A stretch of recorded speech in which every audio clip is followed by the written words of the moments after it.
وقال الرسول يا رب إن قوم اتخذوا هذا القرآن مهجورا، اور پیغمبر کہیں گے کہ اے پروردگار میری قوم نے اس قرآن کو چھوڑ رکھا تھا۔ کہنا انہاں بڑے دا اخلاص منگو تو بڑے بڑے لوگ ہم گداواں نو خیر پا ہی دیں گے۔ چلو چلیے او بھابیاں دی اذان اے تے کڑا دے اے تے سور چل چلیے۔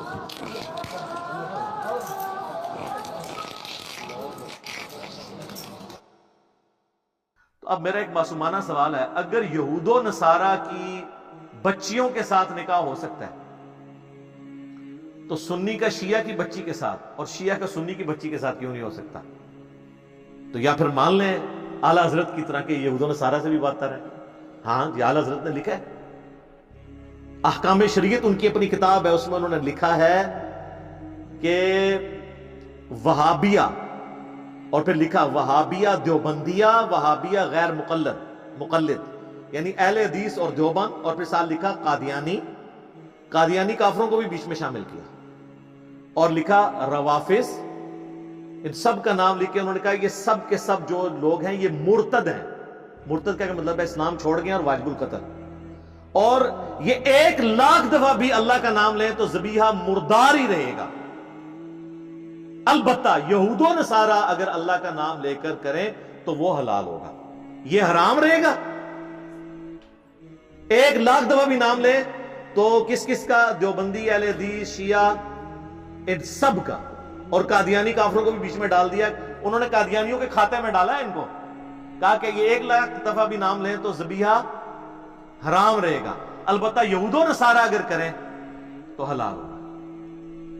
تو پھر اب باقی پیسے تو چھوڑ دیں، آپس میں آپ دیکھ لیں کہ ان لوگوں نے کس طریقے سے دراڑے ہیں۔ پھر ہمیں لوگ کہتے ہیں جی بزرگوں کے بارے میں بات کرتے ہیں، بزرگوں نے خدمت ہی اتنے بڑے لیول پہ کی ہے کہ وہ بزرگ خود بخود پھر وہ اس پورے معاملے میں رگڑے میں آ جاتے ہیں۔ ہماری نیت تو نہیں ہوتی لیکن خود بخود آ جاتے ہیں۔ اور پھر ملفوظات اعلیٰ حضرت میں کہتے ہیں جی ان کے بیٹے نے جمع کیے ہیں۔ سر ان کے بیٹے نے جمع کیے ہیں جو مفتی اعظم ہند ہیں، مصطفیٰ رضا خان نوری، جن کی نعت ہے تو شمع رسالت ہے عالم تیرا پروانہ، وہ بیٹا ہے ان کا جس نے ان کے ملفوظات جمع کیے ہیں۔ اور اس سے بڑی بات، ملفوظات کی جو پہلی جلد ہے نا، پہلا حصہ، وہ اعلیٰ حضرت نے خود پڑھا ہوا ہے اور اس پہ مہر لگائی ہے کہ میں نے اسے لفظ بلفظ پڑھا ہے، تو پھر اعلیٰ حضرت کی اپنی ہوگی نا۔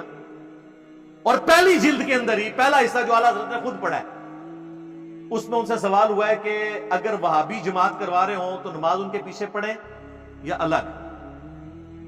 تو انہوں نے جواب دیا ان کی نماز نہ نماز ہے نہ جماعت ہے، سیدھا سیدھا کھری گل جڑی ہے انہوں نے کر دی تھی۔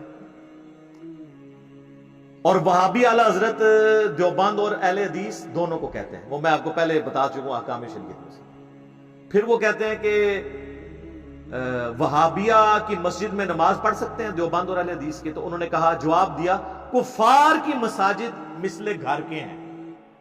کفار ڈائریکٹ لفظ لکھا، یعنی جس طرح کافر کی مسجد ہے نا تو گھر کے مثل ہے، یعنی وہ جو بخاری مسلم میں حدیث ہے کہ میرے لیے پوری کی پوری زمین پاک کر دی گئی ہے، میرا امتی جہاں چاہے نماز پڑھ سکتا ہے۔ تو یہ حدیث انہوں نے کوٹ نہیں کی، اشارتاً بات کر دی کہ جس طرح گھر میں بھی نماز ہو جاتی ہے اس طرح کفار کی مسجدوں میں بھی نماز ہو جائے گی۔ اور کفار انہوں نے یہود و نصارہ کو نہیں کہا، دیوبند اور اہل حدیث کو کہا۔ ابھی بات ختم نہیں ہوئی، پھر تیسرا سوال ان سے ہوا کہ یہ وہابی دیوبند اور اہل حدیث جب اذان دے رہے ہوں تو ان کی اذان کا جواب دینا چاہیے؟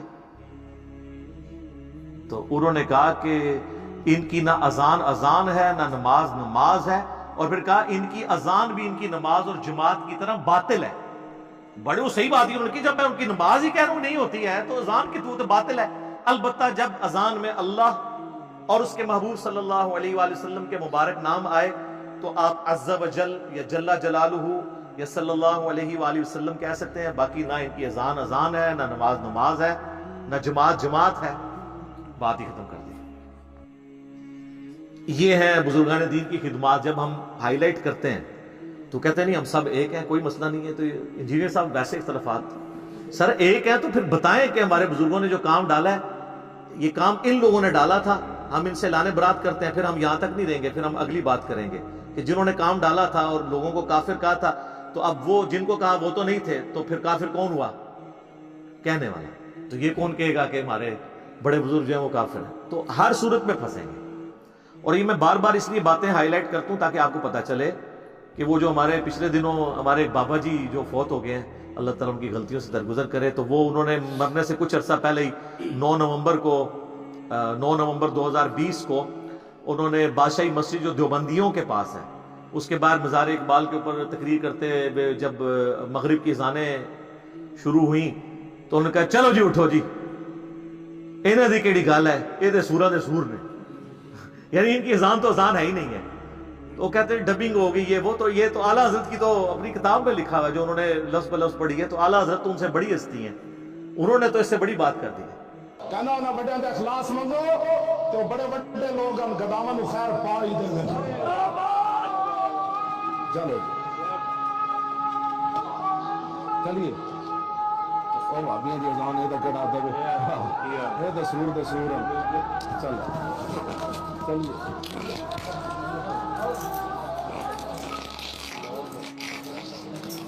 اور سر یہ مولویوں کو سلام ہے, اتنی موٹی گالی کو مولوی دے سکتا ہے؟ سورہ دے سور, اس کی شرح میں آپ کو بیان کر دیتا ہوں. یعنی وہ کہتے ہیں جس طرح سور یعنی خنزیر اس مخلوق میں سب سے بدترین مخلوق ہے نا, تو خنزیروں کے اندر سب سے بدترین اگر کوئی خنزیر ہے نا تو وہابی ہیں. یہ مطلب ہے اس کا. اے وہابیاں نو چھوڑ دو, انہاں دی کیڑی گل ہے, تے سوراں دے سور نے, سوراں وچ سورے نے, یہ انہوں نے کہا ہے. اور مرتے دم تک سلام ہے, انہوں نے رجوع نہیں کیا. دوسرے کو بیان دواندے رہنے ادھر ادھر, انہاں تے کیا ہویا سی, وہ کس طرح انکار کر سکتے تھے؟ تو اب دیکھ لیں امت کو انہوں نے کہاں پر پھینکا. خیر میں نے یہ ساری باتیں اس لیے کی کہ کسی کو کوئی وہم رہ گئے تو وہ نکل جائے اس حوالے سے. تو میں نے موٹی موٹی باتیں جو اس سے ریلیٹڈ تھی وہ کور کر دی ہیں. مقصد کسی کو بدنام کرنا نہیں ہے, واللہ قطعاً بدنام کرنا کوئی مقصد نہیں ہے. اگر بدنام کرنا مقصد ہوتا تو میں تو سیدھا فتوے سے سٹارٹ کر کے, تو جس طرح آپ کے علماء کی آپس میں لینگویج ہے, جس طرح کی لینگویج اعلیٰ حضرت نے حسام الحرمین میں دیوبندیوں کے بارے میں استعمال کی ہے, اور جس طرح کی جواباً المحند علی المفند کے اندر دیوبندیوں نے, خلیل احمد سہارنپوری نے اعلیٰ حضرت اور ان کے فالورز کے لیے استعمال کیا, میں نے تو اس طرح کی کوئی زبان استعمال بھی نہیں کی جو آپ کے بزرگوں کی زبان ہے. یہی مولانا صاحب مفتی صاحب کہتے تھے نا کہ جی وہ خام خواہ انجینئر اختلافات کو ہائی لائٹ کرتا ہے, ہمارے بزرگ تو آپس میں ان کے فروئی اختلافات تھے, کوئی اتنا بڑا مسئلہ نہیں, صدیوں سے ہی چلتے آ. تو میں نے اس پہ کہا تھا نا, مزہ ہے نا, کدے کدار بول دینی چاہیے نا, اس طرح نہیں ہے. دھوکہ دینا بند کریں.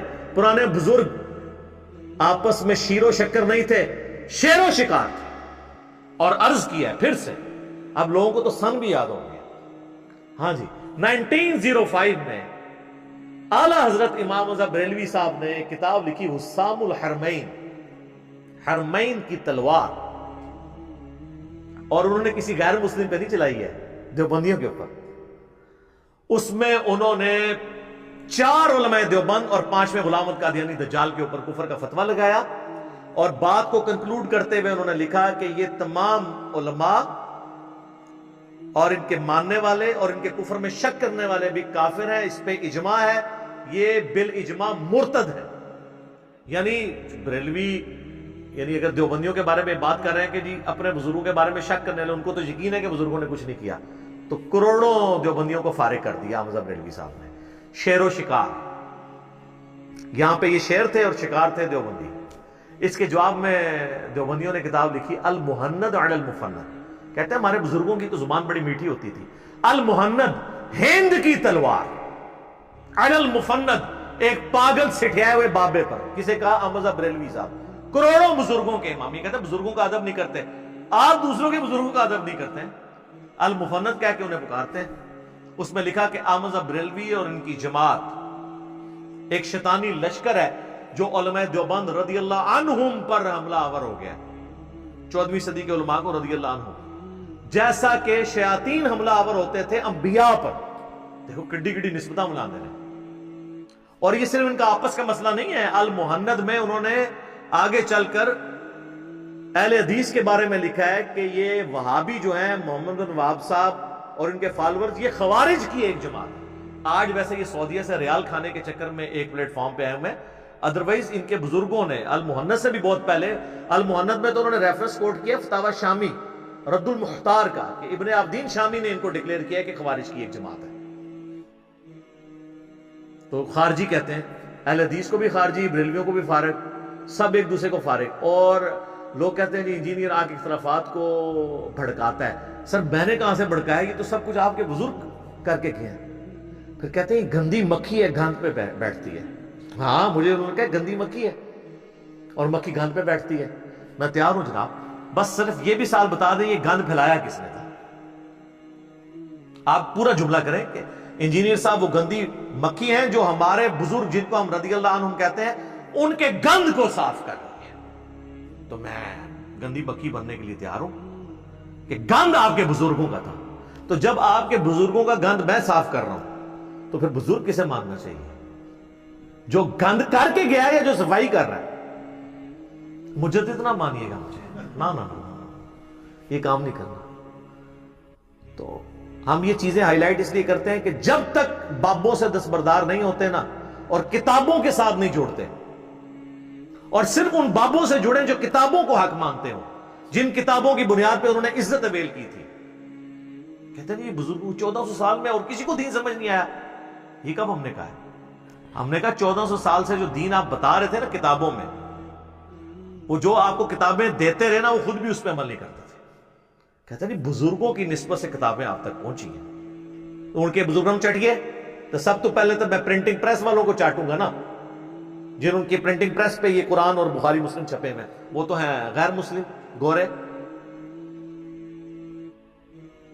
کہیں گے نہیں وہ ٹرانسفر کیا انہوں نے، آپ نے دیکھنا کتاب کے اندر کیا لکھا ہوا ہے۔ تو سر آپ کے بابوں نے بھی ٹرانسفر کیا، اگر وہ خود اس پہ عمل نہیں کرتے رہے، اور خود ہم یہ مانتے ہیں کہ بریلویوں کے بزرگ جو ہیں وہ قرآن و سنت پہ نہیں چلتے رہے، اور بریلوی آپ کے بزرگوں کے بارے میں مانتے ہیں کہ وہ قرآن و سنت پہ نہیں چلتے رہے، اسی طرح ہے نا۔ تو جب اسی بات کو میں کمبائنڈ فارم میں کر دیتا ہوں تو مجھے کس چیز کی گالیاں؟ 99 قتل تو تسی بھی کیتے رہے، 99 قتل تو آپ نے بھی کیا نا، اپنے سوا ہر ایک کو کہا نا گمراہ۔ میں نے کہہ دیا آپ کے بزرگوں نے بھی یہ گمراہیاں پھیلائی ہیں، تو میں نے ایک ہی کر کے سینچری پوری کی ہے، تو میں مجرم ہو گیا ہوں۔ یہ تمام مکاتب فکر کے علماء اپنے علماء کی میٹنگ کال کر کے ہمیں ریٹرن میں فتویٰ دیں کہ یہ ایک دوسرے کو مسلمان سمجھتے ہیں۔ میں بار بار کہہ رہا ہوں یہ اپنے آپ کو مسلمان ایک دوسرے کو نہیں سمجھتے، خود اپنے آپ کو جنتی فرقہ اور مسلمان سمجھتے ہیں۔ کئی علماء نے جرأت کیا نہیں ہم سمجھتے ہیں جی، میں نے کہا نہیں اس طرح نہیں، آپ کو طریقہ بتاتے ہیں، وہی فقہ حنفی کا ہیلے والا طریقہ، کہ آپ یہ لکھ کے دیں کہ ہمارے سوا جتنے مکاتب فکر ہیں، یعنی بریلوی لکھیں کہ دیوبندی، اہل حدیث، شیعہ، یہ سارے فرقے جن جن عقیدوں پہ قائم ہیں، انہی عقیدوں کے ساتھ موت اگر ان کو آئی تو آخرت میں ایک نہ ایک دن اپنا عذاب بھگت کے جنت میں چلے جائیں گے۔ اون لوگوں کو مولوی لکھ کے لگے۔